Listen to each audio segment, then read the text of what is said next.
శ్రీ ఆదిత్య స్తవం.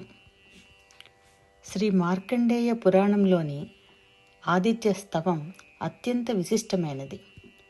ప్రళయానంతరం తిరిగి సృష్టిని ప్రారంభించాలనుకున్న బ్రహ్మదేవుడికి సూర్యుని ప్రచండమైన తేజస్సు అడ్డుగా నిలుస్తుంది.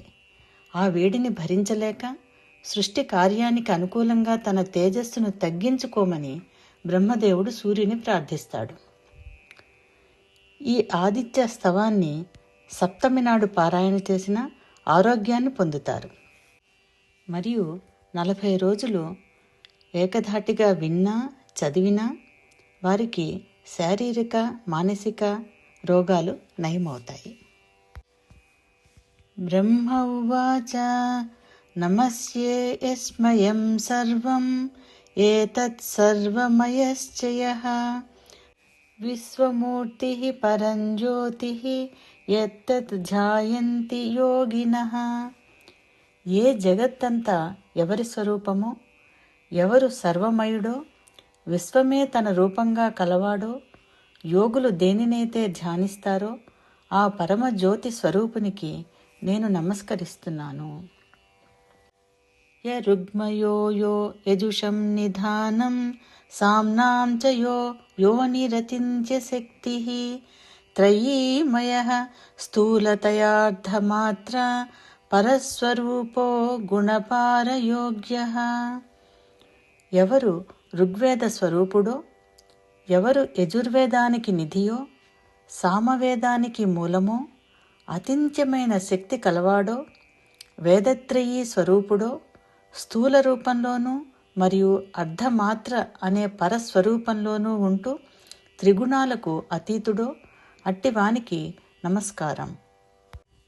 త్వాం సర్వహేతుం పరమం చ వేద్యం ఆద్యం పరం జ్యోతిరవేద్య రూపం స్థూలం చ దేవాత్మతయా నమస్యే భాస్వంతమాద్యం పరమం పరేభ్యః.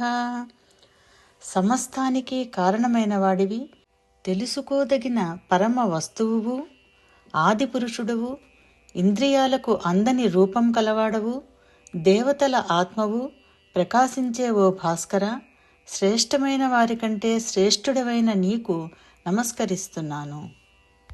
సృష్టిం కరోమి యదహం తవ శక్తిరాధ్య తత్ప్రేరితో జలమహీ పవనాగ్ని రూపం తద్దేవతాది విషయాం ప్రణవాద్యశేషాం నాత్మేచ్ఛయా స్థితిలయావపి తద్వదేవ.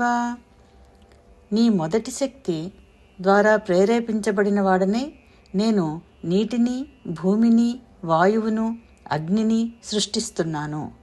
దేవతలు మొదలైన విషయాలను, ప్రణవంతో కూడిన సమస్తాన్ని సృష్టిస్తున్నాను. ఈ స్థితి లయము కూడా నా ఇష్టంతో కాక నీ ప్రేరణతోనే జరుగుతున్నాయి. వహ్నిస్త్వమేవ జలశోషణతః పృథివ్యాః సృష్టిం కరోషి జగతాం చ తదాద్యపాకం వ్యాపీ త్వమేవ భగవన్ గగనస్వరూపం త్వం పంచధా జగదిదం పరిపాసి విశ్వం. భూమి నుండి నీటిని శోషించటం ద్వారా అగ్నివి నీవే అయి జగత్తును సృష్టిస్తున్నావు మరియు పరిపక్వం చేస్తున్నావు. భగవంతుడా, ఆకాశ రూపంలో అంతటా వ్యాపించి ఉన్నది నీవే. ఇలా 5 రూపాల్లో ఈ విశ్వాన్ని నీవు రక్షిస్తున్నావు.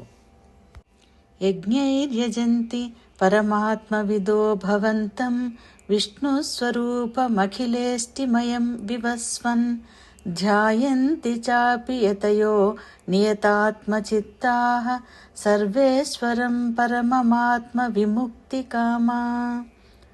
పరమాత్మ తత్వాన్ని తెలిసిన వారు యజ్ఞాల ద్వారా విష్ణు స్వరూపుడవు, సమస్త యజ్ఞ స్వరూపుడవు అయిన నిన్నే ఆరాధిస్తారు.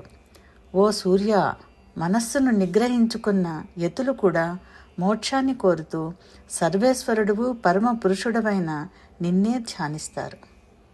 నమస్తే దేవరూపాయ యజ్ఞరూపాయ తే నమః పరబ్రహ్మస్వరూపాయ చింత్యమానాయ యోగిభిః దేవరూపము కలవాడివి, యజ్ఞస్వరూపుడివి అయిన నీకు నమస్కారం.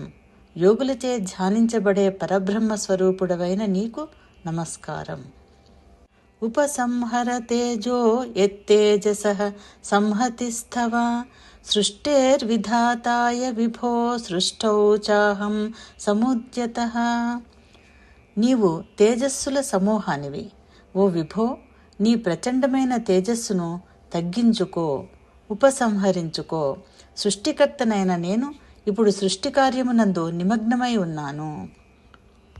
మార్కండేయ ఉవాచ ఇత్యేవం సంస్తుతో భాస్వాన్ బ్రహ్మణా సర్గకర్తృణా ఉపసంహృతవాంస్తేజః పరం స్వల్పమధారయత్. సృష్టికర్త అయిన బ్రహ్మదేవునిచే ఈ విధంగా స్తుతించబడిన సూర్యుడు తన ప్రచండ తేజస్సును ఉపసంహరించుకొని చాలా స్వల్పమైన తేజస్సును ధరించాడు. చకార చ తతః సృష్టిం జగతః పద్మసంభవః తథా తేషు మహాభాగః పూర్వకల్పాంతరేషు వై. ఆ తర్వాత పద్మము నుండి జన్మించిన బ్రహ్మదేవుడు పూర్వకల్పాలలో చేసిన విధముగానే ఈ జగత్తు యొక్క సృష్టిని కావించాడు.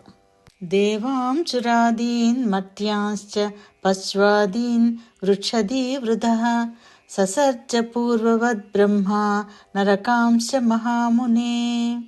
ఓ మహాముని, బ్రహ్మదేవుడు దేవతలను, అసురులను, మానవులను, పశువులను, వృక్షాలను, పాకే మొక్కలను మరియు నరకాలను కూడా పూర్వము వలనే సృష్టించాడు. ఇతి శ్రీ మార్కండేయ పురాణే శతతమోధ్యాయే బ్రహ్మకృత శ్రీ ఆదిత్యస్తవం.